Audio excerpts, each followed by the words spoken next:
ಒಂದು ಸಚಿವ ಸ್ಥಾನಕ್ಕೆ 100 ಕೋಟಿಯಿಂದ 150 ಕೋಟಿ ಡಿಮಾಂಡ್ ಇದೆ. ಇದು ಪೇಮೆಂಟ್ ಸಚಿವ ಸ್ಥಾನದ ಸರ್ಕಾರ. ವಿಪಕ್ಷ ನಾಯಕ ಆರ್ ಅಶೋಕ್ ಮಾಡಿರುವ ಆರೋಪ. ರಾಜ್ಯದಲ್ಲಿ 3ನೇ ಮುಖ್ಯಮಂತ್ರಿ ಬರೋ ಸಾಧ್ಯತೆ ಇದೆ. ನಾನೇ 5 ವರ್ಷ ಸಿಎಂ ಅಂತಿದ್ದ ಸಿದ್ದರಾಮಯ್ಯ ಎಲ್ಲಿ ಹೋದ್ರು?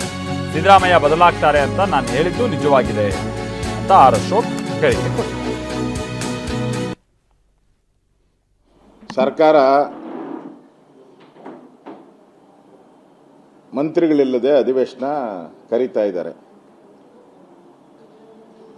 ಅಲ್ಲಿ ಈಗ ಯಾರ್ಯಾರು ಮಂತ್ರಿಗಳಾಗಬೇಕೋ ಅವರೆಲ್ಲ ಪೇಮೆಂಟ್ ಮಂತ್ರಿಗಳು. ಈಗ ಏನಿದ್ರು ಫೈಟಿಂಗ್ ಏನಾನ ಡಿಮ್ಯಾಂಡು ಸ್ವಲ್ಪ ಗಲಾಟೆ ಮಾಡೋರನ್ನೆಲ್ಲ ಮಾಡಿಬಿಟ್ಟಿದ್ದಾರೆ. ಫಸ್ಟ್ ರೌಂಡಲ್ಲಿ ತಕರಾರು ಮಾಡೋರು ಮುಂದೆ ಮಾಡಲಿಲ್ಲ ಅಂದರೆ ತಕರಾರು ಮಾಡ್ತಾರೆ, ಧಮಕಿ ಹಾಕ್ತಾರೆ ಅನ್ನೋರನ್ನೆಲ್ಲ ಮಾಡಿಬಿಟ್ಟಿದ್ದಾರೆ. ಮುಂದೆ ಮಾಡೋರೆಲ್ಲ ಪೇಮೆಂಟ್ ಇದು ಭಾರತ್ ಜೋಡೋ ಮಾಡ್ತಾ ಇದ್ದಾರಲ್ಲ, ಹಂಗೆ ಮಂತ್ರಿ ಜೋಡೋ ಯಾತ್ರೆ ಇದು ಎಲ್ಲ. 100ರಿಂದ 150 ಕೋಟಿ ಆರಾಮ್ಸೆ.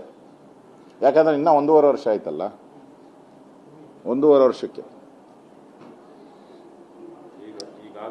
ಹೇಳ್ತಾ ಇದ್ರಲ್ಲ ಮೊನ್ನೆ ಕಾಂಗ್ರೆಸ್ ಅವರು, ಸಿದ್ದರಾಮಯ್ಯ ನಾನೇ 5 ವರ್ಷ ಮುಖ್ಯಮಂತ್ರಿ, ಮುಂದಿನ ಬಡ್ಜೆಟ್ಟು ನಾನೇ ಅಂದ್ರು. ಎಲ್ಲೋದ್ರಪ್ಪ ಈಗ ಸಿದ್ದರಾಮಯ್ಯ?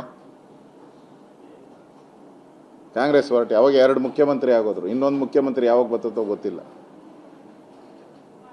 3ನೇ ಮುಖ್ಯಮಂತ್ರಿ ಬರೋ ಅವಕಾಶನೂ ರಾಜ್ಯದಲ್ಲಿ ಕಾಣಿಸ್ತಾ ಇದೆ.